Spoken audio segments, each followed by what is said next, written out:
நம்மை அந்த நிலைகள் இருக்கிற மாதிரியே கோயிலுக்கு போயிட்டோ, பூஜை செஞ்சோ, அதை செஞ்சோ இதை செஞ்சோ நம்மளுக்கு என்ன ஆகாது, செய்ய வேண்டிய அவசியம் இல்லை. உயிர் இறக்கம் மட்டும் இருந்தால் போதும், ஜீவ காரணியம் மட்டும் இருந்தா நம்மளுக்கு போதும். அந்த ஜீவ காரணியத்திலிருந்தே நமக்கு என்ன ஆகுது, இந்த வினை பயன்கள் எல்லாமே என்ன ஆகுது, நல்லிப்பாய் ஆகும். அப்படித்தானே?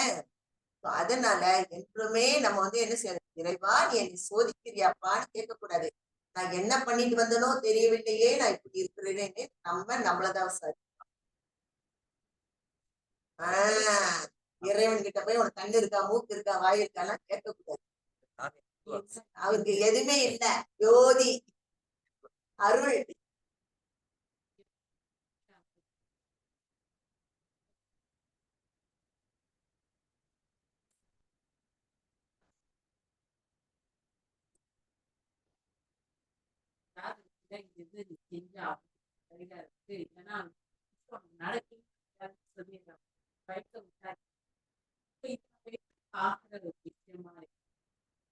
ஃபர்ஸ்ட் ஆஃப் ஆல் அந்த இடத்துக்கு நம்ம போக வேண்டிய அவசியம் இல்லை. சரியா? தப்பி தவறே குடும்பத்துல இருந்து உங்களை புடிச்சிட்டு போயிட்டாங்கன்னு வைங்க, பாருங்க, ஜாதகத்துல சொல்லிட்டாங்கன்னு நீங்க பயப்படுறீங்க. அந்த ஊர்ல இருந்து வந்தது 1000 பேருக்கு குறி சொல்லிட்டு அதுக்குரிய தெரியாம போய் குடிக்குள்ள போயிருக்கு. ஆமா ஆமா, அது குறி சொல்ல நல்லா சிரிச்சு பாருங்க ஒரு நிமிஷம். குறி சொல்றாங்க அவங்க, குறி சொல்றவங்க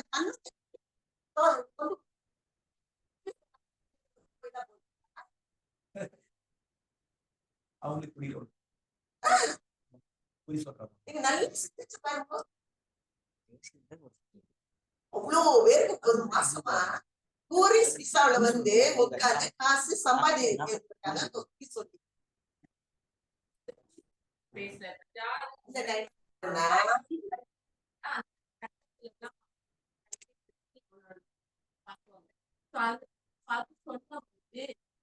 அதே மாதிரி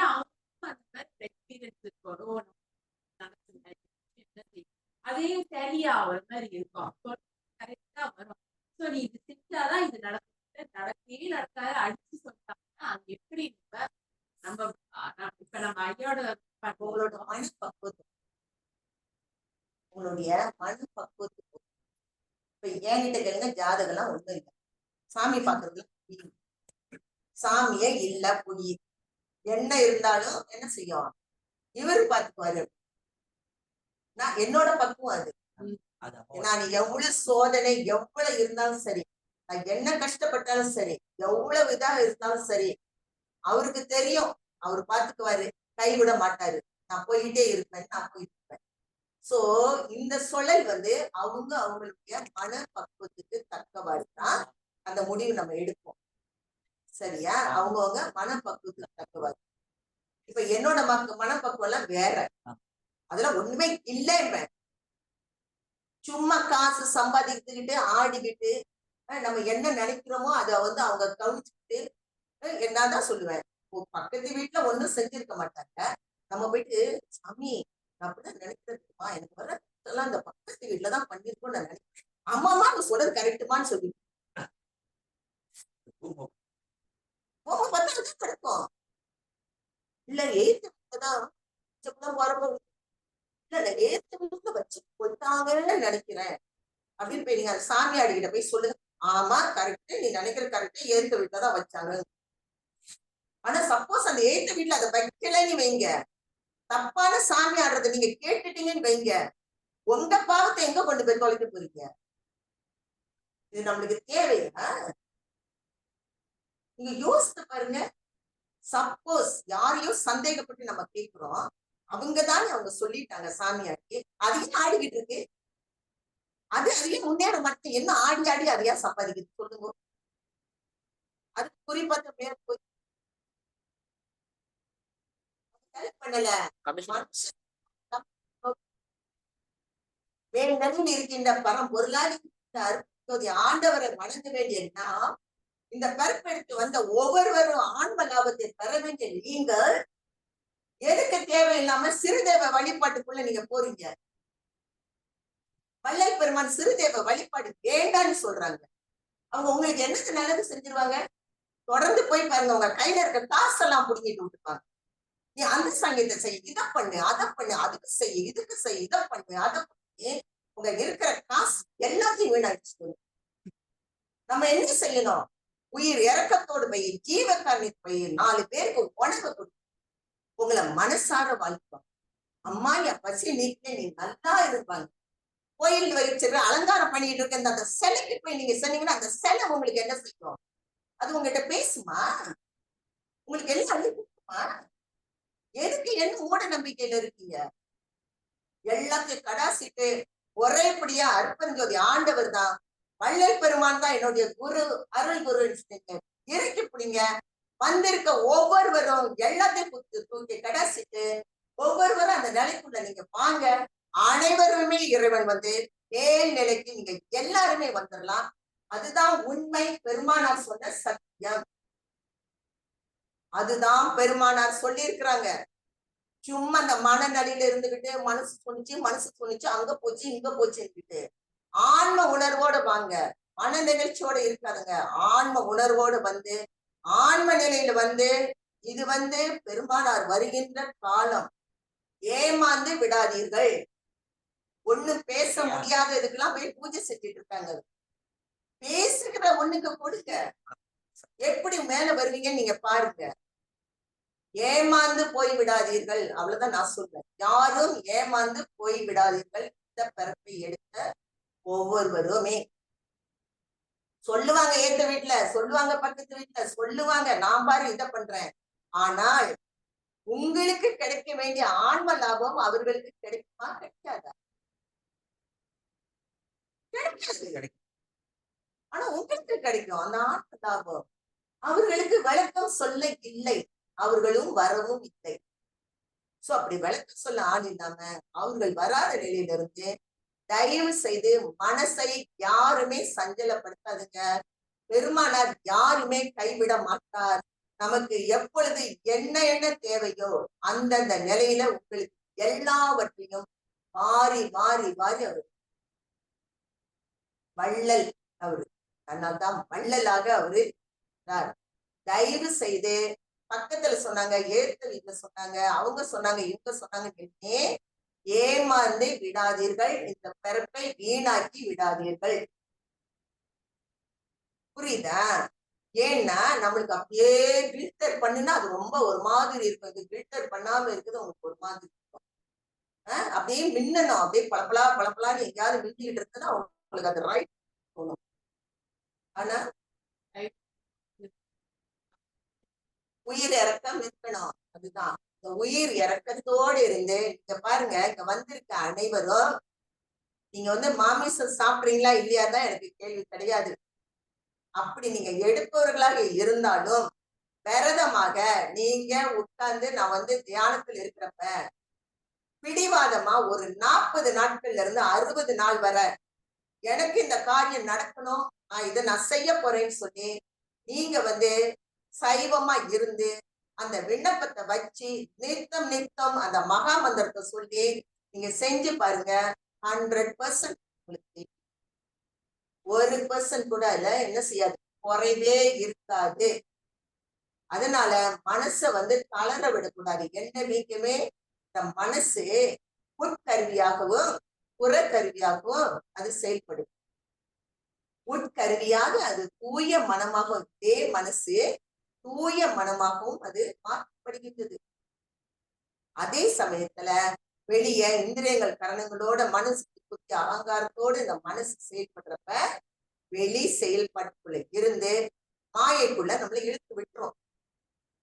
நெஞ்சு அறிவுறுத்தல பெருமானார் அந்த மனசுக்கு அத்தனை பாடம் சொல்லி வாராரு.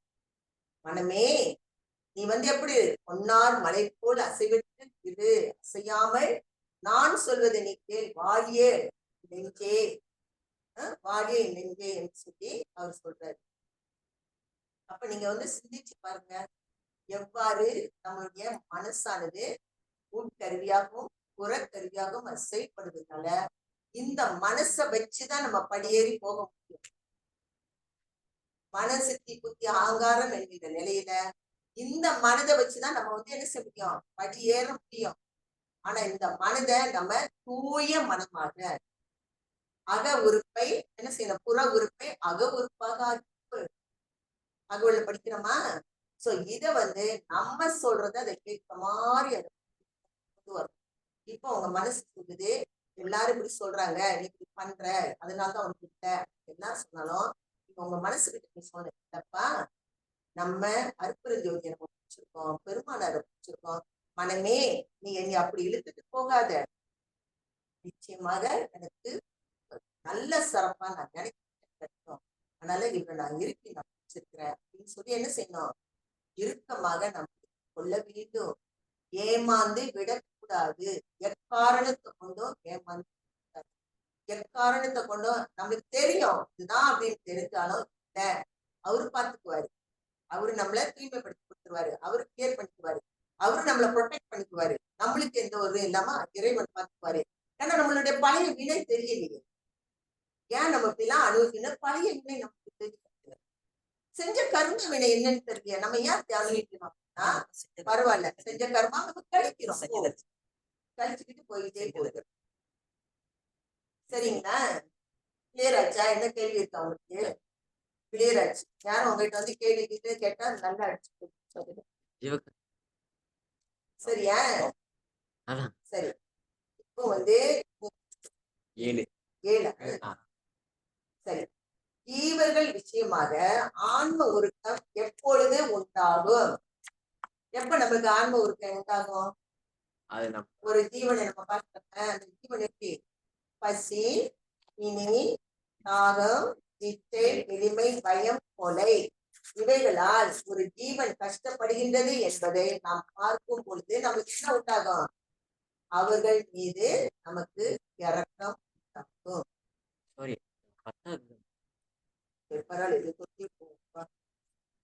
சரிங்களா? நமக்கு ஏன் அந்த மாதிரி ஒரு இரக்கம் வருது அப்படின்னு சொல்லி நம்ம பார்த்தோம்னா, இந்த நம்ம எல்லோரும் எப்படி இருக்கோம், இறைவன் இயற்கை விளக்கமாக இருக்கின்றார், நம்ம எல்லோருமே இறைவனுடைய இயற்கை ஆன்ம விளக்கமாக இருக்கின்ற இறைவனின் ஒரு சாயலாக தான் வந்திருக்கோம். சரியா? அந்த ஒரு சாயலாக தான் நம்ம எல்லோருமே என்ன செஞ்சிருக்கோம், இறைவனால் சிருஷ்டிக்கப்பட்டு இருக்கின்றோம். அதனால நாம் எல்லோருமே ஓர் உரிமையுள்ள சகோதரர்களே, நம்ம எல்லோருமே என்னது, சகோதர சகோதரிகளாக இருக்கின்றோம். ஏனென்றால் நம்ம எல்லோருமே அறிவு ஒன்றை நம்ம கொண்டு வந்திருக்கோம், அறிவு இனமாக இருக்கின்றோம், ஒரே குலமாகிய மனித குலத்தில் நாம் எல்லோருமே பயணித்து கொண்டு இருக்கின்றோம். இது நம்ம பார்த்துதான். அதுக்கப்புறம் இப்ப சிலருக்கு என்ன ஆகுதுன்னா, அது உயிர் இறக்கமே வராது. இப்போ அப்படியே பசியோட கை ஏந்திட்டு இருந்தா கூட அதுக்கு இப்போ நீ வேலையை பாரு அப்படின்னு அவங்க போயிட்டே இருப்பாங்க. ஏன் அவங்களுக்கு அந்த இது வர மாட்டேங்குது? என்ன காரணம்? ஏன் கடின சித்தர்களா இருக்கிறாங்க அவங்களாம்? அவங்களுக்கு என்ன ஆகுதுன்னா, அந்த ஆன்ம அறிவு சொல்லல, நம்ம மன அறிவு பயணிச்சுன்னா நம்ம அந்த ஆன்ம அறிவானது என்ன ஆகுது, அஞ்ஞான கசத்தால் அறிவு விளங்காமல், இப்ப நம்ம எல்லாருக்கும் தெரியும் தானே, யாராவது கஷ்டப்பட்டு நம்ம கொடுக்கணும், உதவி செய்யணும், எல்லாருக்குமே தெரியும். ஆனா அவங்களுக்கு என்ன ஆகுதுன்னா, அஞ்ஞான அந்த அஞ்ஞான கசத்தால் அறிவு விளக்கம் இல்லாது, சரியா, அறிவு விளக்கம் இல்லாது மறைக்கப்பட்டிருக்கின்றது. எது நம்மளுக்கு நம்மளுடைய கண், அந்த கண்ணு என்ன ஆகுதுன்னா அங்க மறைக்கப்பட்டிருக்குன்னா நம்ம கண்ணு என்ன ஆகுது, இதுதான் நம்மளுக்கு கருவி இல்லையா? கண்ணை வச்சுதான் நம்ம பார்க்க முடியும். உங்களுக்கு பசிக்குதா இல்லையாரு, என் கண்ணை வச்சுதான் நான் பார்க்க முடியும். என் ஆன்மாவை தூக்கிட்டு என்ன பண்ண முடியாது, பார்க்க முடியாது. முடியாதா? முடியாது. இந்த கண்ணுதான். அப்ப இது என்ன ஆகுது, இந்த கண்ணு அது ஆன்ம அறிவானது, அது மறைக்கப்பட்டு இருக்கின்றது. இந்த கண்ணு என்ன ஆயிடுச்சு, ஒளி மங்கி போச்சு. அது ஒட்டித்தானே வரும் இதுவும். அப்ப இந்த கண்ணுக்கு என்ன இல்ல, ஐயோ அதை பார்த்த உடனே அது அந்த இதுலதான் இப்ப நான் உன்னை பாக்குறேன், அது என்ன பண்ணும், கொண்டுட்டு போயிட்டு உள்ள கொண்டு சேர்க்கணும். சேர்த்தோடனையும் அது என்ன இருக்கு, தடிமனா இருக்கு, அதுக்கு அந்த இறக்கமே இல்லாம தடிமனா இருக்குது. அப்ப இது என்ன ஆகுது, இது கொண்டு போய் சேர்த்தாலும் அது வந்து செயல்படுமா, படாது. அதனாலதான் இவங்க என்ன ஆகுதுன்னா, ஒருவர் துக்கப்படுகின்றார் என்றும் துக்கப்பட போகின்றார் என்பதையும் அறிந்தும் என்ன ஆகாது, செயல்பட மாட்டாங்க. அவங்க எல்லாம் என்னதாகிறாங்க, கடின சித்தர்களாக அவங்க சொல்லப்படுகின்றார்கள். சரியா?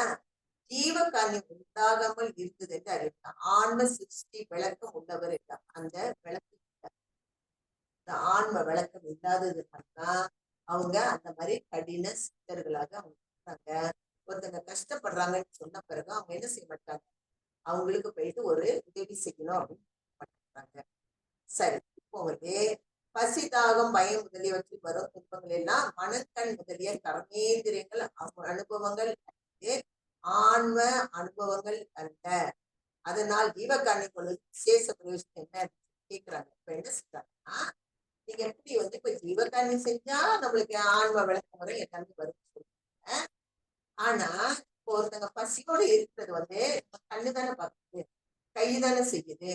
அப்போ இதுக்கு தானே வந்து அந்த இது வரணும், என்ன வரணும்னா இதுதான் இப்போ வந்து ஒரு அவங்க துன்பப்படுறாங்க அப்படின்னு நம்ம சொன்னோம்னா நம்ம வந்து மனசு, அப்போ ஐயோ எனக்கு மனசு கஷ்டமா இருக்கு. இப்போ ஒருத்தர் நம்மகிட்ட வந்து எனக்கு ரொம்ப மனசு கஷ்டமா இருக்கு, எனக்கு ரொம்ப பசியா இருக்கு அப்படின்னு சொன்னா இந்த துன்பங்கள் எல்லாமே நம்ம மனசுக்கு தானே, நம்ம வயிற்று பசிக்கு தானே. நீங்க அப்படி எடுத்துக்கிடணும்னா இல்ல, இப்போ ஒருத்தங்க ரொம்ப கஷ்டத்துல இருக்காங்க, ரொம்ப பசியில இருக்கிறாங்க, ரொம்ப ரொம்ப இச்சையில இருக்கிறாங்க, இல்ல பயத்துல இருக்கிறாங்க. இது வந்து இதெல்லாமே நம்மளுக்கு காட்டுறது தானே, நடுக்கிறது, வைக்கிறது, இது எல்லாமே எந்த செயலுக்குள்ள அடங்கும். இப்ப இதெல்லாம் நடக்குதுன்னு வச்சுக்கிடுங்க. இதெல்லாம் நடக்கிறது வந்து யாருக்கு பாதிப்பு, உங்க மனசுக்கா உங்க ஆன்மாவுக்கா? மனதுக்கா ஆன்மாவுக்கா? ஏன் ஆன்மாவுக்குன்னு சொல்றீங்க? மனசுக்குதான் பாதிக்கும், மனசுக்கு பாதிக்கும். யாரெல்லாம் ஆன்மாவுக்கு பாதிக்கும்ன்றீங்க? ஏன் ஆன்மாவுக்கு பாதிக்கும் சொல்றீங்க? தெரியாம ஒரு பதில். மனசுக்கு வந்து உணர்வு நிலை, ஆன்மாவுக்கு உணர்வு நிலை, மனசுக்கு உணர்வு உணர்வு நிலைகள். அதனால அது வந்து அதுக்கு வந்து அந்த இதெல்லாம் வரும். அப்படி இருந்துச்சுன்னா அதாவது எப்படின்னா, இந்த தேகத்தில் இந்த உடம்பில் ஜீவனாக இருக்கின்ற ஆன்மாவும், இப்போ ஆன்மாவும் ஜீவனும் ஒன்றா? ஆமா, ஆன்மாவும் ஜீவனும் ஒன்றா? ஒன்றா இரண்டா? தேகத்தை விட்டு போனா அது பேர் ஆன்மா, தேகம் ஆன்மாவும் ஜீவனும் ஒன்றா இரண்டா? ஒன்று. சரியா? இந்த உடம்பில் இருக்கும் பொழுது அது ஆன்மாவானது ஜீவனாக ஜீவிக்கும். அது வெளியே இருக்கிறப்ப அதுக்கு பேரு ஆன்மா. நமக்குள் அது வந்து உட்கார்ந்த உடனே அதோடைய செயல் தான். ஆனா அது ஆன்மா லெவல்ல இருந்து ஜீவன், அதாவது நமக்கு வந்து விசேஷ ஜீவன், சாமானிய ஜீவன், விசேஷ ஜீவன் என்று ரெண்டாக. சரியா? இந்த ஆன்மா விசேஷ ஜீவனாகவும் சாமானிய ஜீவனாகவும் பிரியும். சாமானிய ஜீவன் அது அப்படியேதான் இருக்கும். சரியா? ஆன்மா ஆன்ம நிலையிலேயே தான் இருக்கும். அந்த விசேஷ ஜீவன் சொல்லிட்டு அதுல இருந்து அது என்ன பண்ணுது, அதோடைய செயல் தான் விசேஷ ஜீவனாக. அதுதான் உங்களுடைய இந்திரியங்கள், கரணங்கள், மனசு எல்லா இடத்துலயும் வந்து அதுதான் செயல்படுகின்றது. இப்ப செயல்படுகின்றது ஜீவன். ஜீவன் எது, எங்க இருந்து வந்திருக்கு? ஆன்மா. சரியா? அந்த ஜீவன் வந்து ஆன்மா. அதனாலதான் ஸ்தூல தேகத்தில் ஜீவனாக இருக்கின்ற ஆன்மாவும், சரியா, அந்த ஆன்மா தான் இந்த தேகத்துல ஜீவனாக செயல்பட்டு கொண்டிருக்கிற ஆன்மாவும், அறிவுக்கு அறிவாய் இருக்கின்ற கடவுள் இயற்கை விளக்கமும். நம்ம இறைவன் இருக்கிறதானே ஆன்மாக்குள்ள இருக்குது. சோ அந்த ஆன்மா, அந்த கடவுள் விளக்கமும் இந்த ஆன்மாவும் ஜீவனாக ஜீவித்துக் கொண்டிருக்கின்ற இந்த ஆன்மாவும் இந்த இரண்டையும் தவிர இது எல்லாமே ஜடம். ஒத்துக்கிறீங்களா இல்லையா? கரணம் இந்திரியம். கரணம்னா மனம், புத்தி, சித்தம், அகங்காரம். சரியா? சரி, அதுவும் இந்திரியங்கள் கண், மூக்கு முதலிய எல்லா ஒரு இந்திரியங்கள் முதலிய மற்றவை எல்லாம் கருவிகளாகிய தத்துவ சடங்களே. எல்லாமே என்னது? ஜட பொருள் அல்லது சித்துக்கள் அல்ல. சோ இந்த ஜீவிக்க வந்த இந்த ஆன்மாவும் இறைவனின் கடவுள் விளக்கமும் தவிர இது எல்லாமே ஜடம். இது ரெண்டு மட்டும்தான் சித்து பொருள், நமக்குடைய உடம்புக்குள் இருக்கின்ற சித்து பொருள். இது எப்படி சொல்றாங்கன்னா, உதாரணத்துக்கு சுக துக்கங்களை சடங்கள் அனுபவிக்க அறியா. சுக துக்கம் ஜட அனுபவிக்குமா? அனுபவிக்காதா? அனுபவிக்காது.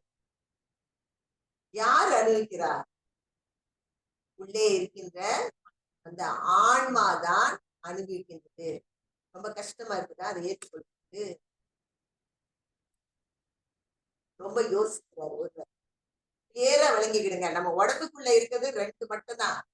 ஜீவனாக இருக்கின்ற அந்த ஆன்மாவும் ஜீவிக்க ஆன்மா வெளியே இருந்தா அதுக்கு பேரு ஆன்மா. நம்ம உடம்புக்குள்ள அது வந்துருச்சுன்னா அதுக்கு பேர் என்னது? ஜீவன். ஜீவன். அதுலதான் உயிர் ஓடிக்கிட்டு இருக்கு. கரெக்டா? ஜீவன் அங்கதான் என்னது இருக்கு? ஜீவ சக்தி, உயிரோட்டம் அதுக்குள்ளதான் ஓடிக்கிட்டு இருக்கா. அதுவும் நமக்குள்ள என்னது இருக்கு? இறைவன் இருக்கிறாங்களா இல்லையா? இருக்கிறாங்க. அந்த இறைவனுடைய இயற்கை விளக்கமும் தவிர இந்த உடம்புல இருக்கிற மீதி உள்ள எதால கட்டப்பட்டிருக்கு? 96 தத்துவங்களை கொண்டு பூட்டி வச்சிருக்கு இந்த உடம்ப. அதெல்லாம் எப்படி? அதெல்லாம் உயிரா ஜடமா? சரியா? நல்ல ஞாபகம் வச்சுக்கோங்க. அது ரெண்டு மட்டும் நமக்குள் இருக்கின்ற சித்து பொருளாக இருக்கிறது. அதனால்தான் நமக்கு அந்த உயிர் இறக்கம் என்ற வரணும். அதனாலதான் இதை என்ன சொல்றாங்கன்னா, அது எப்படி இப்ப செங்கல், சிமெண்ட் எல்லாம் வச்சு இதை நம்ம கட்டி வச்சிருக்கோம். கரெக்டா? ஒரு கட்டடத்தை என்ன வச்சிருக்கோம்? சிமெண்ட், கல்லு எல்லாம் வச்சுதான் ஒரு கட்டடத்தை கட்டி வச்சிருக்கோம். அதே போல இந்த உடம்பு எதால எழுப்பப்பட்டாச்சு? 96 தத்துவங்களையும் கூட்டி 5 பூதங்களையும் சேர்த்து, பஞ்ச பூதங்களையும் சேர்த்து இத என்ன செஞ்சுட்டாங்க? கட்டி வைத்து விட்டார்கள். இப்ப இந்த 96 தத்துவத்தாலதான் நம்ம அப்ப இந்த தத்துவ நிக்கிரகம் பண்ணும்போது நம்மள உடம்பு இல்லாம தத்துவத்தை தான் நிக்கிரகம் செய்ய சொல்லியிருக்காங்க தவிர உடம்பு அழிக்க. இப்போ நீ அதனால செயல்பட்டு இருக்க. உங்க மனசு சொல்றதை கேட்கிற, புத்தி சொல்றதை கேட்கிற, கண்ணை கண்டதையும் பார்க்கிற, வாய் கண்டதையும் பேசுறோம். இது எல்லாத்தையும் ஸ்டாப் பண்ணணும். தத்துவ நிக்கிரகம் என்பது துரிய வெளியில நடக்குது. துரிய நிலையில நமக்கு நடக்குது. நம்ம விழிப்பு நிலையில இருக்கிறோம். சரியா? சாப்பிட்றோம், சொப்பன சுளுத்தி. அடுத்த நிலை துரிய நிலை. அங்க போறப்பதான் என்ன ஆகுதுன்னா, தத்துவ நிக்கிரகம் என்பது செயலற்ற நிலைக்கு வருது. இது எல்லாமே உனக்குள்ள இருக்கும், செயல் தான் நிற்கும். அப்போ உன் மனசு சொல்றது நீ கேட்க மாட்ட, கண்ணு சொல்றது கேட்க மாட்ட. அந்த நிக்கிரகம் அந்த இடத்துல என்ன ஆகுதுன்னா, துரிய நிலை கிடந்ததுன்னா மௌன நிலை வந்துடும். நம்ம என்ன செய்யறோம்? நாம் இந்த நிலையை கிடந்து அந்த தத்துவங்களை நிக்கிரகம் செய்யறப்ப இது அடுத்த நிலைக்கு போறப்ப என்ன ஆகுதுன்னா, துரிய நிலையை கடந்த மௌன நிலைக்கு நம்ம போறோம். அந்த மௌன நிலைக்கு போறப்பதான் நீ யார், உன்னுடைய ஆன்மா என்ன என்பதை கொண்டு அது மட்டும் தன்னை அறிய மாட்டேன். தன்னை அறிய வேண்டும் சொன்ன இல்லையா? அடுத்த நிலையில அங்க போன பிறகு தன்னை அறிகின்ற நிலை வரும். ஆனா இந்த சாக்கிரம், சொப்பனம், சுளுக்கின்றது உயர்நிலைக்கு நம்மளுக்கு தொடர்ந்து வருது. ஜீவ சாக்கிரம், சுளுக்கி, ஜீவ நிலைக்கு அங்க போனாலும் வரும், சுத்த அந்த நிலைக்கு போனாலும் வரும். கட்டேஸ்வர அப்படியே தொடர்ந்து மேல்நிலையில தான் ஒரு நிலையில மௌன நிலையாகிட்ட அந்த நிலையில நமக்கு அது இப்ப தேவை கிடையாது. இப்ப நம்ம என்ன செய்யறோம்னா, இந்த உடம்பு அதாவது மனம், அதனாலதான் மனம் சந்தோஷித்தது அப்படின்னு நம்ம சொல்ல முடியும். அப்போ இதனாலதான் அவர் என்ன ஆகுதுன்னா மன நிகழ்ச்சி ஆன்ம நிகழ்ச்சிக்கு ரெண்டா பிரிக்கிறோம். சரியா? இப்போ நம்ம போறோம், ஒரு கோயிலுக்கு போறோம், பயங்கரமா அலங்காரம் எல்லாம் செய்யப்பட்டிருக்கு. நம்ம அதை பார்த்தோன்னே நம்ம மனசு நெகிழ்தா இல்லையா? அது மன நிகழ்ச்சி. கரெக்டா இல்லையா? பார்த்தா அப்பா எவ்வளவு அழகா அம்பால அலங்கரிச்சிருக்காங்க, எவ்வளவு அழகா விநாயகர் அலங்கரிச்சிருக்காங்க, எவ்வளவு அழகா இருக்குது அப்படின்னு சொல்லி நிகழ்றோம்ல, அது மன நிகழ்ச்சி. சரியா? ஆனா ஒரு ஜீவனுக்கு நீங்க உணவு கொடுத்துட்டு அந்த ஜீவன் உங்களையே கடவுளாக பார்க்கணும். ஜீவன் ஏன்னா அது சாக போகுது, அதுக்கு நீங்க உணவு உணவு கொடுத்துட்டீங்க, அது குழைக்கு. அது அப்பா கடவுள் மாதிரி நீ எனக்கு இந்த உணவு கொடுத்தீங்க, நீ கொடுத்ததுனால இப்போ அந்த ஜீவனுக்கு நீங்க அதை கொடுக்கவில்லை என்றால் அது என்ன ஆகும்? கண்ணெல்லாம் இருந்துரும், கால் இருந்துரும், வாய் வளரும், நடக்க முடியாது, தந்துரும், உயிரே அதை விட்டு என்ன செஞ்சிடும்? பிரிந்து போய்விடும். உயிரே பிரிஞ்சு போமா இல்லையா? உயிரே பிரிஞ்சிடும். அப்படி அந்த உயிரை பிரியாம நீங்க போயிட்டு உணவை கொடுத்து அதை காப்பாத்துறீங்கன்னா உங்களை என்ன யாருக்கு ஒப்பிட்டு சொல்வது? அதுவே ஆன்ம நெகிழ்ச்சி. ஒரு ஆன்மா அப்படி நெகிழ்ந்து உங்களை அதுதான் ஆன்ம நிகழ்ச்சி. மன நிகழ்ச்சி என்பது நம்ம பக்தியில் இருக்கும் பொழுது மன நிகழ்ச்சி. இது அழகா இருக்கு. ஆனா ஒரு ஜீவனுக்கு போய் செய்யறப்ப அந்த இடத்துல ஏற்படுறது ஆன்ம நிகழ்ச்சி. அந்த ஆன்ம நிகழ்ச்சியை வச்சு ஜீவர்களுக்கு ஜீவர்கள் விஷயமாக உண்டாக்கிட்ட ஆன்ம உருக்கத்தை கொண்டு தெய்வ வழிபாடு செய்து வாழ்தல் என்று அறிய வேண்டும். செய்துங்களா? நம்ம ஒவ்வொரு நாளும் நம்ம ஆன்மா தான் நிகழ்ந்தோம், மன நிகழ்ச்சி அல்ல. மன நிகழ்ச்சி எதுக்குள்ள போயிடுச்சு? ஜடத்துக்குள்ள போயிடுச்சு, உயிர் இல்லை. ஆனா ஆன்மாவுக்கு என்ன இருக்கு? ஜீவனாக ஜீவிக்க வந்தது சித்து பொருளாக இருக்கு. சோ நம்ம ஒவ்வொரு செயல்களும் நம்ம செய்யறப்ப என்ன ஆகணும்? அந்த ஆன்ம உருக்கத்தோடு ஆன்ம நிகழ்ச்சியோடு நம்ம ஒரு ஜீவனுக்கு, ஏன்னா இறைவன் இயற்கை விளக்கமாக இருக்கிறார். நாம் எல்லோரும் ஆன்ம இயற்கை விளக்கமாக இறைவனோட ஒரு சாய்வாக. அப்போ அதுக்குள்ளதான் யாரு இருக்கிறார்? அதுக்குள்ளாக இருக்கிற இறைவனும் வெளியே எங்கும் இல்லை, நமக்குள்ளதான் இருக்கிறாங்க. அப்போ நம்ம செய்ய செய்ய அவருக்கு சந்தோஷமா இருக்குமா இருக்காதா? கண்டிப்பா அவருக்கு சந்தோஷம். அதனால்தான் கடவுள் அருள் என்பது இறைவனின் தயவு, ஜீவகாரண்யம் என்பது ஜீவர்களின் தயவு. சிறு தெய்வம் கொண்டு நம்ம என்ன செய்யணும்? பெரு தயவை நாம் ஒவ்வொருவருமே என்ன செய்யணும்? அடைய வேண்டும். அதுதான் நம்முடைய பெருமானார் நிலை. அதுதான் சன்மார்க்கத்தின் வழிபாடும். நம்மளுக்கு நம்ம வழிபாடே அதுதான். இந்த உயிர் இறக்கத்தான் நம்மளுடைய வழிபாடு. எவ்வுயிரையும் பொதுவா எழுதும், எல்லாமே பொதுவா ஒரே இதான் நம்ம நினைக்கணும். இது நாய் அப்படின்னு நினைக்க கூடாது. அது ஒரு ஆன்மா. இது பூனை தானே, அதுக்கு 2 அடி கொடுப்போம்னு நினைக்கக்கூடாது. ஏன்னா எவ்வுயிரையும் தம்முயிர்போ ஒத்து உயிரார். எல்லா உயிரையும் ஒன்று என்று பார்க்கின்ற தன்மை நமக்கு வர வேண்டும். அதுதான் உண்மையான வழிபாடு. கேள்வி கேட்கிறாரு, நம்ம கொசு நம்ம கடிக்குது, என்ன செய்யுது? கொசு விரட்டு. ஆமா, கடிச்சிட்டு ஊற்றி வருது.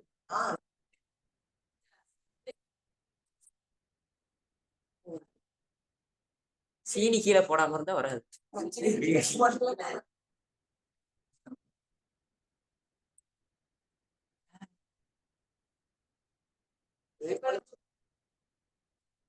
அதாவது எப்படின்னா அறியாது செய்கின்ற பாவங்கள். நம்ம சோப்பெல்லாம் போட்டு குளிக்கிறோம், எத்தனை பாக்டீரியா எத்தனை வைரஸை டெய்லி கொலை பண்றோம் தெரியாது. கரெக்டா இல்லையா? சோ அறிந்து செய்கின்ற பாவனி ஒண்ணு இருக்கு, அறியாது செய்கின்ற பாவனி ஒண்ணு. அப்ப நம்ம அறிஞ்சும் போயிட்டு நம்ம செய்யறது அதுக்குதான் நமக்கு தண்டனை. இப்போ நம்ம அறியாம இப்ப நடந்து போறோம், அதுக்காக நம்ம போய் மெதுவா மெதுவா நடக்கணுமா? எங்க ஏற்பு இருக்கு, எங்க இது நடக்கணுமா? சோ நம்ம பாட்டுக்கு நம்ம நடந்துதான் போறோம் இல்லையா?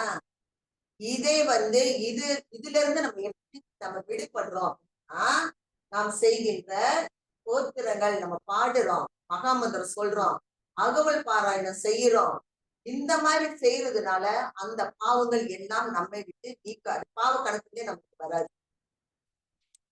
தெரியுதா? அது வந்து நம்ம அது வந்து பாவ கணக்குலயே அது வராது. அது வந்து அறியாம செய்யும். கரெக்டு தானே? போட்டு குளிக்கிறோம், வைக்கிறோம், நடக்கிறோம். இப்ப காடியில போன கூட டயர் எத்தனை உயிரை கொலை பண்ணிட்டே போகுதுன்னு தெரியுது. இதப்ப தெரியாத அறியாமை நம்ம வந்து வேணும் போய் அதை கொலை பண்ணோம். இது அறியாது செய்கின்ற ஒரு நிலை. ஏன்னா நம்ம எல்லோருமே சகஜ வாழ்க்கையில் தான் நம்ம இன்னும் வாழ்ந்து கொண்டு இருக்கோம். எல்லோருமே சகஜ வாழ்க்கையில் தான் இருக்கோம். ஏன்னா சிலரு இதெல்லாம் வேணாம்னு சொல்லி எங்கேயாவது எல்லாத்தையும் கடைசி எங்கேயாவது அப்படிதான் உட்காந்து. நம்ம அப்படி முடியாது. நம்ம அந்த சகஜ வாழ்க்கையில் வாழ்ந்து கொண்டே பெருமானாருடைய கொள்கையை பின்பற்றி சன்மார்க்கத்தில் நல்ல ஒரு நிலைக்கு வரணும்னு சொன்னா நம்ம எல்லோருமே இருக்கோம். அதனால பெருங்கருணைய நாம் இறைவன் பேசுறேன்னா எந்தெந்த பாவங்கள் எது எதெல்லாம் பாவம் இல்லை, நீ அறியாது செய்கின்ற அந்த பாவத்துக்கு எல்லாம் வந்து என்ன ஆகுது பரிகாரமாக நீ தினமும் என்ன செய்ய நல்ல விசாரணை நம்மளுடைய புருவ மத்தியில இருக்கணும். சும்மா நீ வீடு வாங்கிட்டியா, காடு வாங்கிட்டியா, இதை செஞ்சிட்டியா, அதை செஞ்சிட்டியா, அது விசாரணை அல்ல. இகலோக விசாரணை, பரலோக விசாரணையில நம்ம இருக்கணும். சரியா? அந்த விசாரணை என்பது பரலோக விசாரணையாக இருக்கிறதோ, இகலோக விசாரணையாக என்ன செய்யக்கூடாது, இருக்கக்கூடாது. கஷ்டமா இருக்கு. இது கஷ்டம். பரலோக பரலோக விசாரணை என்ன பிரச்சனை? அதாவது அதே மாதிரி இப்ப நம்மளுடைய இது எல்லாமே ஜடத்தால் ஆகின்ற நம்ம இந்திரியங்கள் கருத்துங்கள் எல்லாமே ஜடத்தால் நமக்கு வந்து கட்டி கொடுக்கப்பட்டன என்றும் அந்த நம்மளுடைய ஆன்மாவும் ஜீவனாக ஜீவிக்க வந்த நம்மளுடைய ஆன்மாவும் இறைவனுடைய இயற்கை விளக்கமும் தவிர நம்ம உடம்புக்குள்ள இது எல்லாமே என்னது, இதெல்லாம் என்னது ஜடம். இது எல்லாமே ஜடம். நல்ல ஆழமா பயந்துருக்கு. ரெண்டே ரெண்டு மட்டும் தான் நம்மளுக்கு உயிர் உள்ளதான் நமக்கு. ஜடம்னா என்னதுன்னா ஜட பொருள்னா ஆமா உயிர் இல்ல, வேஸ்ட் ப்ராடக்ட். வேஸ்ட். அது இல்லைன்னா நீ உடம்பே இருக்காது. சரியா? அதனால ஒரு அது வந்து நமக்காக கொட்டி கொடுக்கப்பட்ட ஒரு எட்டு வந்து மன முதலான கர்மேந்திரங்களால் ஜீவ வாழ்க்கைக்கு கடவுளால் கட்டி கொடுக்கப்பட்ட தேகம் ஒரு சிறிய வீடாகும். நம்ம உடம்பு கடவுளால் கட்டிப்பட்ட ஒரு சிறிய வீடாகும். இப்போ இந்த வீட்டுக்கு நீங்க வந்து இந்த வீட்டை நீங்க எப்படி பாதுகாத்துக்கீங்க? என்னத்தை கொடுத்து பாதுகாத்து வச்சிருக்கீங்க உங்க வீட்டை? இந்த உடம்புக்கு நீங்க என்ன கொடுத்து பாதுகாத்து வச்சிருக்கீங்க? சாப்பாடு, உணவு. நம்ம தங்கி இருக்க வீட்டுக்கு என்ன கொடுக்குறோம்? வாடகை கொடுக்குறோம். இந்த வீட்டுக்கு என்ன கொடுக்குறோம்? உணவு. உணவை வந்து கூலியாக கொடுக்கின்றோம்.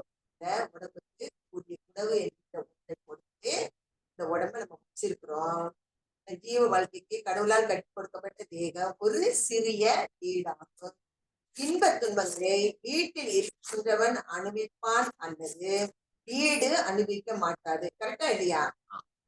ஐயோ பாவம் ரொம்ப கவலையா இருக்கிறாரே அப்படின்னா ஐயோ பாவம் அந்த வீடு கவலைப்படுதுன்னு சொல்லுவோமா? அதுக்குள்ள இருக்கிற மனுஷன் கவலைப்படுறான்னு சொல்லுவோம். மனுஷன் தானே சொல்லுவோம். வீடா கவலைப்படுத்தி சொல்றோம். துக்க வீடு தானே சொல்றோம். துக்க வீடு. துக்க வீடுனா என்னது? ஓ வீட்டே துக்கம். நீ சோகம் நீ வெளியே பண்ற அது அது துக்க வீடுனா என்னது? அங்க இருக்கவங்க எல்லோருமே துக்கத்துல இருக்கிறாங்க. நீ ஒரு வீடு தானே. ஆமா, துக்க வீடுனா என்னது? உன்னோட ஆன்மா துக்கத்துல இருக்கு, அதனால துக்க வீடு. அந்த வீட்டுல இருக்க ஆன்மாக்கள் எல்லோரும் துக்கத்துல இருக்கனால துக்க வீடாக இருக்கிறது. சரியா? அதனால அந்த துக்கம் என்பது யாருக்கு? ஆன்மாவுக்கு தான். அதே மாதிரி இப்போ ஒரு வீட்டுல இருக்கிறவங்க வந்து கவலையோடு இருந்தா வீடு துக்கப்பட்டதுன்னு நம்ம சொல்ல மாட்டோம். வீட்டுக்குள்ள இருக்க பாவம், நம்ம வீட்டுல இருக்க அவர் ரொம்ப கஷ்டப்படுறாரு அப்படிதான் நம்ம சொல்லுவோம். அதே மாதிரி நம்ம மன கஷ்டத்தோட இருந்தா யாரு துக்கப்படுறா? வீட்டுக்குள் இருக்கின்ற ஆன்மா, ஜீவன். ஆன்மாதான் ஜீவனாக இருக்கு. அது நல்லா இன்னைக்கு வந்து மனசுல நல்லா அழுத்தமா வச்சுக்கிடுங்க. மனசு கஷ்டப்பட்டு மனசு கஷ்டம் அது உடைய அதை பிரதிபலிக்கிறது தான் மனசு. இப்ப ஆன்மா வந்து இப்ப பாருங்க, ரொம்ப சந்தோஷமா இருந்தா அந்த கண்ணை பார்த்து ஒரு ஹாப்பியா இருக்கிற மாதிரி இருக்கும். சோகமா இருந்தா அவங்க கண்ணை பார்த்தீங்கன்னா சோகமா இருக்கிற மாதிரி இருக்கும். அது என்ன செய்யுது? உள்ள நடக்கிறத பிரதிபலி பிரதிபலிக்கின்ற ஒரு கண்ணாடி. மனசு ஒரு கண்ணாடி தான். ஆன்மாவில் நடக்கிறது எல்லாத்தையுமே மனசு என்ன செய்யுது? பிரதிபலிக்கின்றது. கண்ணு என்ன செய்யுது? பிரதிபலிக்கின்றது. இன்பம் மாதிரி பிம்பம் தான். இன்பம் தான். அவ்வளவுதான். உள்ள இருக்கிறத வெளியே நம்மளுக்கு காட்டுதான். அதனால வெளியே காட்டுறது ஐயோ பாவம் அவங்க கண்ணு சோகமா ஆயிடுச்சுன்னா சொல்லக்கூடாது. சரியா? சொல்லலாமா சொல்லக்கூடாதா? இல்ல அவங்க சோகமா இருந்தா ஐயோ பாவம் அந்த ஆன்மா கஷ்டத்துல இருக்குன்னு நம்ம சொல்லணும். கரெக்டா? ஏன்னா நம்மளுக்கு சரி. இருக்குன்னு நினைப்பாங்க. ஆ? நம்மளுக்கு இருக்குன்னு நம்மளுக்கு இருக்கலாம் நினைக்க மாட்டோம்.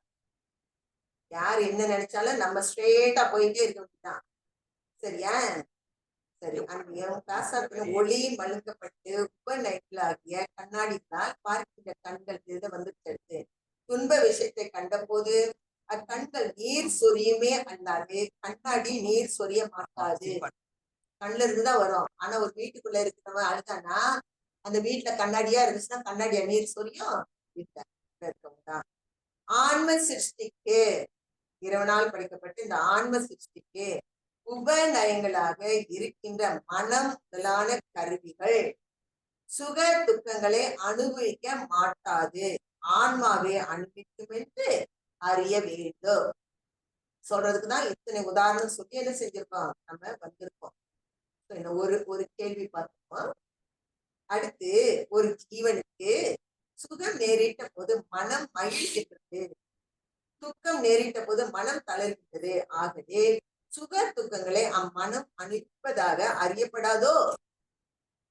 ஒருத்தங்க கஷ்டமா இருக்கிறாங்கன்னா நல்ல சந்தோஷமா இருக்குப்பா அந்த மனசு ரொம்ப சந்தோஷப்படுது, கவலையா இருந்தா அந்த மனசு ரொம்ப கவலையா இருக்கு. அப்படின்னா இந்த சுக துக்கங்களை மனசு தானே வந்து அறியப்படும் அப்படின்னு சொல்லலாமா சொல்லக்கூடாதா? சொல்லாமா சொல்லக்கூடாதா? இவ்வளோ நேரம் என்ன கதை சொல்லி மனசு துக்கப்படுதுன்னு சொல்லலாமா சொல்லக்கூடாதா? சொல்லலாமா சொல்லக்கூடாதா? சொல்லலாம். சொல்லலாமா? சொல்லக்கூடாது. யாரும் சொல்ல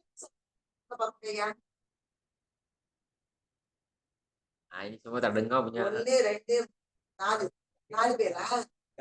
மீதி எல்லாரும் சொல்லக்கூடாது. மெஜாரிட்டி சொல்லக்கூடாது. அவங்கதான் ரைட். சொல்லலாம். 4 பேரும் ஃபெயில், மீதி எல்லாரும் பாஸ். பயந்துகிட்டு பாதி பேர் தூக்காம வைக்காம இருந்தாரு. யாரு தெரியாது. இவ்வளோ நேரம் கதை சொல்லிட்டு சொல்லி கேள்வி இவ்வளவு நேரம் என்ன சொல்லிட்டு ஒரு உடம்புல அந்த ஜீவனாக இருக்க வந்த அந்த ஆன்மாவும் புள்ளிக்கிட்டு இருக்க அந்த இறைவனும் அவங்க 2 பேரும் இருக்காங்க. இது எல்லாமே ஜடம் அப்படின்னு சொன்ன பிறகும் மனசு சந்தோஷித்ததுனால ஆமா அதான் சொல்லணும்னு கையெழுத்து. இல்ல இதுதான் அண்ணா சொன்னாரு இப்பதான் விடிய விடிய ராமாயணம் கேட்டு சீதா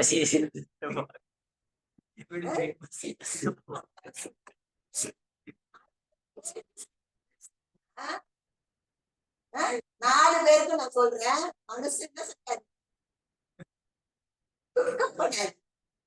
ஆன்மாவுடைய கண்ணாடிதான் வெளியே காட்டுது. அதான் கண்ணு சோகமா இருக்குன்னு சொல்றோம். என்ன உதாரணம் சொல்லி வந்து எனக்கு ரொம்ப சோகமா இருக்கு, 4 பேர் கையை தூக்கிட்ட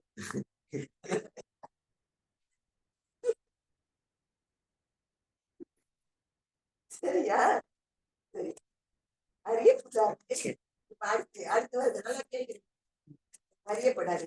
அது பளிங்கினால் செய்த வீட்டினுள் இருக்கிற வீட்டு தலைவனுடைய தேக விளக்கமும் தேக சோர்வும் அந்த பளிங்கு வீட்டை பிரதிபலித்து புறத்தில் தோன்றுவது போலவும். எல்லாருமே எங்க இருக்கோம்? நம்ம எல்லாருமே பளிங்கு வீட்டுல இருக்கோம்னு வச்சுக்கிடுங்க. நம்ம எல்லாமே ஒரு பளிங்கு வீட்டுல இருக்கோம். நம்ம சோகமா இருந்துச்சுன்னா நம்ம சோகத்தை அந்த சைட்ல உள்ள கண்ணாடியில காட்டுமா காட்டாதா? கண்ணாடியில காட்டுமா காட்டாதா? அதுக்காக வேண்டி கண்ணாடி சோகமா இருந்துச்சு சொல்லலாமா சொல்லக்கூடாதா? சொல்லக்கூடாது. சொல்லலாம். சொல்லக்கூடாது. அடுத்த கேள்வி போறப்பதான் தெரியும். சரியா? தலைவனுடைய தேக விளக்கமும் தேக சோர்வும் அந்த படிக்க வேட்டியில் பிரதிபலித்து புறத்தில் தோன்றுவது போலவும். இப்படி அந்த வீட்டை சைடுல எல்லாம் கண்ணாடி வச்சு நம்ம உள்ள உட்கார்ந்து இருக்கோம். நம்ம என்னென்ன செய்யறோமோ அது எல்லாமே கண்ணாடி பிரதிபலிக்கிறது. அது போல சரியா போலவும் கண்களில் மலர்ச்சியும் சோர்வும் கண்களில் இருக்க உபநயங்களில் பிரதிபலித்து புறத்தில் தோன்றுவது போலவும். அது மாதிரிதான் எப்படி நம்ம ஒரு வீட்டுக்குள்ள கண்ணாடி வீட்டுக்குள்ள உட்காந்து சோகமா இருந்தா கண்ணாடியில பிரதிபலிக்கிறதோ அதே மாதிரி நம்ம இந்த ஆன்மா இந்த ஆன்மா சோகமா இருக்குன்னா கண்ணுல பிரதிபலிக்குது. கரெக்ட் தானே? நம்ம கவலையா இருக்கிறப்ப என்ன ஆகுது? கண்ணுல பிரதிபலிக்குது. மனசு வந்து சங்கடப்பட்டு இது எல்லாம் என்னது? ஆன்மாவுடைய பிரதிபலிப்பு. அப்போ வந்து கண்ணு சோகமா இருக்கு, மனசு ரொம்ப கஷ்டப்படுது. சொல்லலாமா சொல்லக்கூடாதா? சொல்லலாமா சொல்லக்கூடாதா? சொல்லக்கூடாது. சரியா? இப்ப எல்லாருமே கை ஓகே ரைட். இது உபநயங்களை பிரதிபலித்து புறத்தில் தோன்றுவது போலும் சுக துக்கங்களால் ஆன்மாவுக்கு உண்டாகின்ற மகிழ்ச்சியும் தளர்வும் மனம் முதலான கர்மேந்திரியங்களில் சரியா மனம் முதலான ஆன்மாவுடைய அந்த சுக துக்கங்களை உண்டாகின மகிழ்ச்சியும் தளர்வையும் எது பிரதிபலிக்குது? அங்க வீட்டுக்குள்ள இருந்த கண்ணாடி பிரதிபலித்தது போல எது பிரதிபலிக்குது? மனம் முதலான கர்மேந்திரியங்களில் பிரதிபலித்து புறத்தில் தோன்றுகின்றன. சரியா? கிளியரா விளங்குச்சா இல்லையா? சோகம் என்பது ஒருத்தங்களுடைய ஆன்ம லெவல்ல வந்து சிந்திக்க வேண்டிய ஒன்று. பாவம் அந்த ஆன்மா எந்த கவலையில இருக்கோ எந்த சோகத்துல இருக்கோ உள்ள இருக்கிறத பிரதிபலித்து காட்டுறதுதான் நம்மளுடைய கண்ணு, இந்திரியங்கள், கரணங்கள் எல்லாமே அதை பிரதிபலிக்கின்ற ஒன்றாக. மனம் கூட அதை பிரதிபலிக்கின்ற ஒரு ஜட பொருள். எப்படி கண்ணாடிக்கு ஜட பொருள் மாதிரி இருக்கோ அதே போல இதெல்லாம் பிரதிபலிக்கின்ற ஒன்று. ரெண்டே ரெண்டு மட்டும் தான் நமக்குள்ள சத்து பொருளாக இருக்கு. சரியா? ஆகவே சுக துக்கங்கள் ஆன்மாவுக்கே அனுபவம் என்றும் சுக துக்கங்களை அறிந்து அனுபவிப்பதற்கு கர்மேந்திரியங்கள் ஆன்மாவுக்கு உபகார கருவிகளாகும் என்றும் அறிய வேண்டும்.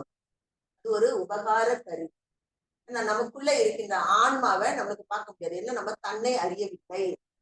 தன்னை அறிந்தால் இந்த கருவி எல்லாமே நமக்கு தேவை. நம்ம வந்து நாம சகலர்களாக நம்ம வாழ்ந்து கொண்டிருக்கிறோம். நம்மை பார்க்கின்ற அந்த தன்மை நமக்கு இல்லை. அதனால என்ன நடக்குதுன்னா உபகார கருவிகளாக நான் சோகமா இருக்கிறேன்னா என் கண்ணு ஐயோ சோகமா அந்த ஆன்மா சோகமா இருக்கிறத இது உபகார கருவியாக பிரதிபலித்து வெளியே காட்டுது. அப்ப நம்ம சந்தோஷமா இருக்கிறப்ப அந்த கண் மலர்ச்சியா இருக்கிறப்ப ஓகே அவங்க ரொம்ப சந்தோஷமா இருக்கிறாங்க அப்படின்னு அது ஒரு உபகார கருவி மட்டுமே. அது எப்படி இருக்கின்றது? ஒரு உபகார கருவியாக அது பிரதிபலிக்கின்றது. அதனால அந்த சுக துக்கங்களை அனுபவிப்பது நம்மளுடைய ஜீவன் மட்டுமே. ஆன்மா ஜீவனாக செயல்பட்டு கொண்டு இருக்கின்றதுனால எல்லாமே அந்த ஆன்மாவுக்கு தான் போய் சேர்ந்து மீதி எல்லாமே உபகார கருவிகளாக. கடவுளால் சிருஷ்டிக்கப்பட்ட ஜீவர்களில் அநேகர் பசி, தாகம், பயம் முதலியவற்றால் மிகவும் துன்பப்படுகின்றது. ஏன்? இறைவன் வந்து ஒரு ஓரம் வைக்கலைன்னா அவர் கிடையாது. எல்லாத்தையும் சரி சமமா தான் படிச்சுட்டாரு. இருந்தாலும் சிலர் நல்லா இருக்கிறாங்க, சிலர் கஷ்டத்துல இருக்கிறாங்க. பசி, உணவு இல்லாம கஷ்டப்படுறாங்க, பிணியினால கஷ்டப்படுறாங்க. அதெல்லாம் ஏன் அப்படின்னு கேட்கிறப்ப முன் தேகத்துல நம்மளுடைய அந்த பிறப்புல ஜீவகாரிய ஒழுக்கத்தை விரும்பாமல் அவங்களுக்கு வந்து உயிர் இறக்கமே இல்லை. இப்ப நம்ம சொல்றீங்க இல்லையா, இதெல்லாம் நல்லா தானே இருக்கிறாங்க, அவங்க ஒண்ணுமே செய்ய மாட்டாங்க, அவங்க நல்லா தானே இருக்கிறாங்க, இந்த உயிர் இறக்கம் இல்லை, எல்லாம் சாப்பிட்டாங்க, எல்லாம் அவங்க நல்லா தானே இருக்கிறாங்க நம்ம சொல்றோம். ஆனா செகண்ட் ரவுண்ட் வரப்ப அவங்க என்ன ஆவாங்க? பசி பண்ணி தாகத்தை அதுதான் அவர் வார்ன் பண்றாரு. முன் தேகத்து ஜீவகாரணிய ஒழுக்கத்தை விரும்பாமல் கடின சித்தர்களாகி மார்க்கத்தில் நடந்த ஜீவர்கள் ஆதலால் கடவுள் விதித்த அருளாக்கினை படி. பின்னாடி வரும் நம்ம என்ன செய்யணும் என்ன செய்யக்கூடாது, கடவுள் என்னென்ன விதிலாம் நமக்கு கொடுத்துட்டாங்க. கடவுள் விதித்த அருளாக்கினை ஏன் பசி தாகம் பயம் முதலியவற்றால் மிகவும் துன்பப்படுகிறார்கள் என்று அறிய வேண்டும். இவங்கெல்லாம் முந்தி எப்படி இருந்திருக்காங்க, இப்ப பசிப்பணி தாகத்தோடு இருந்த அனைவருமே முற்பரப்புல எப்படி இருந்திருக்காங்கன்னா நல்ல ஒரு நிலையில இருந்திருக்காங்க. அவங்களாம் நல்ல ஒரு நிலையில இருந்து அவங்க என்ன செய்யல, ஜீவகாரணியம் என்கிட்ட உயிர் இறக்கப்படாம அந்த மாதிரி இல்லாம இருந்து கடின சித்தர்களாக முதல் பார்த்தோம். அந்த ஆன்ம அறிவானது அஞ்ஞான கஷ்டால் மருங்கே கண்ணு மலிங்கே அவங்க அதை வந்து செய்யல. ஆனா இப்போ வந்து என்னன்னா முன்பரப்புல உள்ள நல்ல ஜீவனுக்கு பிரகாரம் இந்த பரப்புல அவங்க ரொம்ப நல்லா இருக்கிறாங்க. ஆனா அடுத்து வர்றப்ப என்ன ஆகும், அவ்வளவு பேருமே பசிப்பணி தாகத்துக்குள்ள போய் மாட்டிக்கொள்வோம். அதனால இந்த பரப்பு எடுத்த நாம் எல்லோருமே என்ன செய்யணும், அந்த ஜீவகாரண்யம் என்கின்ற ஒன்றை நாம் செய்ய வேண்டும். உயிர் இறக்கத்தை நாம் கடைபிடிக்க வேண்டும். அப்படி என்றால்தான் அடுத்த பிறப்பு நமக்கு நல்ல ஒரு உயர்ந்த பிறப்பாக இருக்கும். இல்லவென்றால் நம்மளுக்கு என்ன பிறப்பு வரும், பசி பிணி தாகம் அதுல போய் நம்ம மாட்டிக்கொள்வோம். பசி பிணி தாகத்துல போய் மாட்டிக்கிட்டோம்னா நம்மளுக்கு தெரியாது. அப்போ இந்த பிறப்பெடுத்த நாம் எல்லோரும் ரொம்ப கவனமா இருக்கணும். அடுத்த பிறப்புல அப்பா சாமி நான் போயிட்டு என்னத்துல மாட்டக்கூடாது, இந்த பசி பிணி தாகத்துல எல்லாம் போய் மாட்டிக்கிட்டு சாப்பாடுக்கு கஷ்டப்பட்டுக்கிட்டு நான் இருக்கக்கூடாது. அப்படி இருக்க வேண்டாம் என்றால் நான் இப்பொழுது என்ன செய்ய வேண்டும், ஜீவகாரணியம் செய்வதற்கு நான் முயற்சி நாம் ஒவ்வொருவரும் பழக வேண்டும். பெருமானார் எவ்வளவு ஒரு பெருங்கருணை. இந்த பிறப்பெடுத்த நாம் எல்லோருமே அடுத்த பிறப்புல இவ்வளவு இந்த மாதிரி ஒரு கஷ்டத்தை நாம் படக்கூடாது, நல்ல ஒரு உயர் நிலையில் இருக்க வேண்டும் என்பதற்காக நமக்கு என்ன கொடுக்கிறாரு, ஜீவகாரணியம் தான் மோட்ச வீட்டின் திறவுகோள். அருள் வீடு, மோட்ச வீடு என்றால் எங்கேயோ ஒரு மோட்ச வீடு கட்டிதான் வைக்கல. விடிய விடிய முழிச்சிருந்தெல்லாம் மோட்சத்துக்கு எல்லாம் போற கதைதான் இல்லை. ஒரு ஆன்ம உயிரை பெரிஞ்சோடனே மோட்சத்துக்கு போகுது, மோட்சத்துக்கு அது எங்க போகுதுன்னே தெரியாது. அதெல்லாம் இல்ல, அந்த கதையெல்லாம் இல்ல. மோட்ச வீடு என்பது அருள் வீடு. அந்த வீட்டின் திறவுகோள், அந்த அருள் வீட்டின் திறவுகோள் தான். நம்மளுக்கு தேவை என்ன தெரியுமா, இறைவனின் அருள். இறைவனின் அருளை நாம் பெற்றுக்கொண்டால் எல்லாமே நமக்கு பின்னாடி வந்து சேர்ந்துடும். அதுதான் மோட்ச வீட்டின் திறவுகோள். இது பின்னாடி வரும். கோயிலுக்கு போறது, பூஜை செய்யறது, அப்புறம் அந்த இதுல எல்லாம் போய் கங்கை எல்லாம் மூழ்கி எழுப்புறது, புண்ணிய நீர் புண்ணிய ஸ்தலத்துக்கு போறது, புண்ணிய தீர்த்தம் அந்த நீராடுறதுக்கு வைக்கிறது எல்லாமே எதை செஞ்சாலும் ஜீவகாரணி அந்த தெருவுகோளை நீ சம்பாதிக்கவில்லை என்றால் மேல் வீட்டுக்கு சென்று முன்னும் பெண்ணும் தட்டிட்டு மறுபடி நீ கீழே வர வேண்டும் என்று ரொம்ப கிளியரா அது வரும் பின்னாடி. நம்ம அது தொடர்ந்து போறப்ப இதுவும் அதுக்குள்ள இருக்குது, இதுக்குள்ளதான் இருக்குது. அது ஐயா கைப்பட எழுதுனது ஜீவகாரணிய ஒழுக்கம் எந்த ஒரு இடைச்செருகளும் கிடையாது. ஐயா வந்து 7 எழுதியிருக்கிறாரு. ஜீவகாரணிய ஒழுக்கம் 7 எழுதுனதுல நம்ம கைக்கு வந்து கிடைச்சது ஒரு 2.5 தான். 3ன்னு போட்டுட்டாங்க பிரிவா. இந்த கடைசியிலதான் வந்து கொஞ்சம் எங்க போச்சு தெரியல. அந்த நம்ம அந்த காலத்துல இருந்தா கூட திரைமறைக்க மாட்டோம். அந்த காலத்துல இருந்தா கூட இப்ப நமக்கு தெரியாது, நம்ம இருந்தோமா இல்லைன்னு தெரியாது. இப்ப என்ன ஆயிடுச்சுன்னா அத்தனையும் வந்து அந்த 7 என்ன இருக்கு, அந்த இது மட்டும் தான் நமக்கு கிடைச்சிருக்கு. 2.5 தான் கிடைச்சிருக்கு. இதுல எந்த இடைச்செருகளும் என்ன செய்யாது, ஜீவகாரணியத்துல வந்து கிடையாது. பெருமான் கைப்பட எழுதுனது சரியா, இது வந்து வள்ளல் பெருமான் கைப்பட எழுதினது. அந்த அந்த தர்மசாலை வந்து அவங்க வந்து ஓபன் பண்ணாங்க 25/5/1869. இது தர்மசாலை தர்மசாலை 69. 67. தர்மசாலை வந்து ஓபன் பண்ணது 67. 23/5/1867 தான் அது வந்து ஓபன் பண்றப்ப இதை வந்து என்ன செஞ்சாங்க, அதை வாசிக்கிறாங்க. வாசித்து காட்டப்பட்டது வாசிக்கிறது. ஏன்னா அவர் வந்து சங்கம் வந்து 1865 வைக்கிறாரு, சங்கம் நிறுவுறாரு. 1867 தான் வந்து தர்மசாலை. அந்த இதுல ஒரு நல்ல ஒரு விசேஷம் என்னன்னா, தர்மசாலையுடைய திறப்பு விழாவும் தர்மசாலை கட்டுவதற்கு உள்ள கால் அந்த அந்த விழாவும் ரெண்டுமே ஒரே டைம்ல நடக்கும். அது எப்படி நடக்குதுன்னா, ஒரு பழைய கட்டடம், ஒரு மண் கட்டடம் அங்க இருக்குது. சரியா? ஒரு மண் கட்டடம், ஒரு சின்ன வீடு அங்க இருக்குது, ஒரு கட்டடம் இருக்குது. அங்க அவர் வந்து தொடங்குறாரு தர்மசாலையை வந்து அன்னைக்கு அங்க தொடங்குறாங்க. சேம் டைம் வந்து ஒரு தர்மசாலை கட்டுவதற்காக கால் ஊன்ற அந்த விழாவும் ரெண்டுமே சேம் டைம் நடக்கும். நம்ம இப்போது என்ன செய்வோம், முதல்ல கால் ஊதி பூஜை எல்லாம் போட்டு கட்டடம் கட்டி அதுக்கு ஒரு திறப்பு விழா வச்சுட்டு அதுக்கப்புறம் தான் நம்ம போய் அதுல வந்து நம்ம குடியேறோமோ இல்ல ஏதோ செய்வோம். ஆனா இது ரெண்டுமே நடக்கும், ஒரே டைம்ல நடக்கும் ரெண்டுமே. ஒழுக்க முதலில் வாசித்தது தர்மசாலை திறப்பு விழா அன்று 23/5/1000 இது வந்து திறக்கிறாங்க. ஆனால் இந்த இது வந்து முதலில் அச்சிட்டதுன்னா 1879 தான் இதை வந்து இது கூட நீங்க பாத்தீங்கன்னா நிறைய பேருக்கு வந்து அவங்க கலெக்ட் தான் செய்யறாங்க. ஆனா இப்ப 200 வருடம் ஆயிடுச்சு, இதுவரை மீதி உள்ள ஜீவகாருண்ய ஒழுக்கத்தோட அந்த பேப்பர்ஸ் எதுவுமே கிடைக்கும். நிறைய